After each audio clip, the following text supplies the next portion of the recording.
Hi there, it's Natasha, and today we are going to be creating a black and white card. We're going to do some stamping and embossing on this one. We're going to use a tools stamp set from AliExpress. I showed this one in a haul video not long ago, and we're going to use 6 of the stamps from it. The two largest ones are the hammer and the pliers. Then there is a screw and a nail, and then there is a nut and then the screw head looking down on it. I'm just putting them on acrylic blocks ready to go for stamping, and then I'm going to get some Nina Solar White 80-pound paper that we're going to stamp on and quickly use my EK Success anti-static powder tool, just because we'll be heat embossing later on. I'm going to stamp these using some VersaFine Onyx black ink, and the design of this card was somewhat inspired by Jennifer Maguire. Her latest video, she cuts the middle out of her card, and she does it to lots of her cards, and it caught my eye, and I thought that I would give that design a go for the card. So anyhow, I'm aware that I'm going to cut the middle out of this, and so I don't want any of the main big tools to be kind of through that center part. I'll fill that up with other bits and pieces. I'm starting with my largest stamps and moving toward the smaller ones so that they will fill up all the little gaps in between.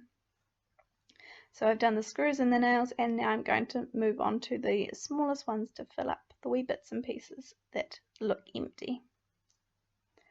I'm going to use some Zing clear embossing powder to emboss this with. And this is a really clean and simple card today. It didn't take me too long to make and was pretty fun actually. I enjoyed it. So I'm just putting a piece of scrap paper underneath and put the powder on, and then I am going to make sure I put the powder back in, because as I've said, I'm one of those people who would definitely spill it. And then I'm going to get my heat gun nice and hot and then melt all of that powder. I always melt from the back as well, heat it from the back as well, because it stops the paper getting quite so warped. And then you might be able to see on camera that you can see the powder turning from a kind of greyish colour to nice and dark black, and it kind of gives it a shiny finish as well, using the clear stuff.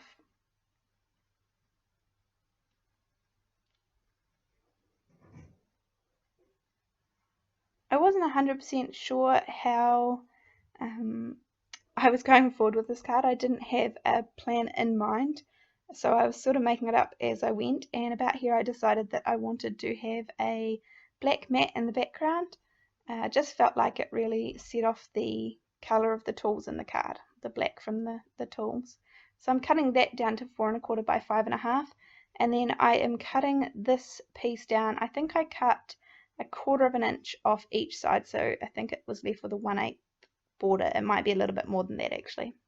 But anyhow, this is some temporary adhesive that I am adhering onto it, and I'm going to use my trimmer. This part made me so nervous, and because I wasn't sure exactly how this was going to go, and making that first cut is hard, but that's okay. So I turned it so that the card was facing me so I could see where it would be. And then I was trying to decide here if I wanted to cut it off the top and leave that gap the same, or if it looks better if you cut from the middle. And I somehow came to the decision that it looked better from the middle. Yeah, anyhow. I recently got this happy birthday die, and I'm going to use the happy and the birthday. They come joint together, they die cut joint together. I showed this in a haul video recently, but I want them to go side by side along that little slit. So you can see that there's actually balloons attached to the happy birthday, and I have cut off the balloons and I have cut apart the happy and the birthday. And with a little bit of trimming around the bits that sort of overlap each other, you can't tell that they were once joined together. That's what I'm just doing here.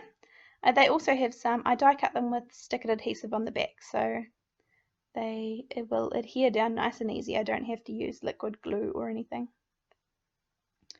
So I've got my pieces together, and I need to use some permanent adhesive to stick these down to the black pieces. I just had temporary adhesive on there before, so this is just some unbranded double-sided adhesive that I'm putting down.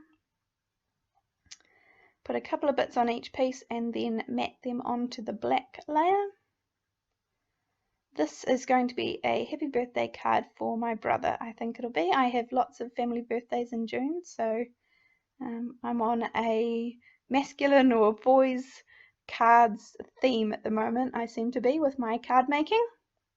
Anyhow, so that's how it's going to look. I'm popping up these parts with foam tape, and the happy birthday will just lay flush in the middle with the card front. And then the extra little bit I just stick back on the roll, and this stuff is super sticky, so it always gets stuck on my fingers. So I'm going to put those flat on the card, that one down the bottom, add a little bit more foam tape for support, and then put the happy birthday through the center. I left this card nice and simple, no Nuvo drops or anything, and I like it the way just it is. So thank you so much for joining me today. I will see you next time with a card nice and soon.